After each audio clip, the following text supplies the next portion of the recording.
নিয়োগকর্তা বা এমপ্লয়ার অথবা কর্মচারী বা এমপ্লয়ির ইউজার আইডির পাসওয়ার্ড ভুলে গেলে তা কিভাবে আপনারা পুনরায় রিসেট করবেন চলুন দেখে নেওয়া যাক।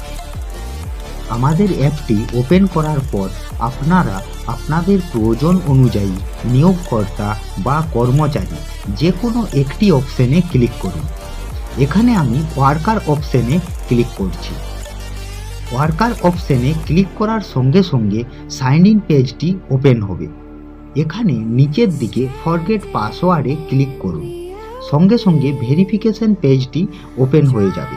এখানে আপনি আপনার ইউজার আইডির মোবাইল নাম্বার ও ইমেল আইডি এন্টার করার পর সেন্ড ভেরিফিকেশন কোডে ক্লিক করুন। সঙ্গে সঙ্গে আপনার জিমেল আইডিতে একটি 6 ডিজিটের ওটিপি আসবে। এরপর আপনি মেলে গিয়ে ওটিপিটি কপি করে পুনরায় অ্যাপে ফিরে আসুন। এখানে ওটিপি এন্টার করার পর ভেরিফাই ইওর মেল অ্যাড্রেসে ক্লিক করার সাথে সাথে সেট নিউ পাসওয়ার্ড পেজটি ওপেন হবে।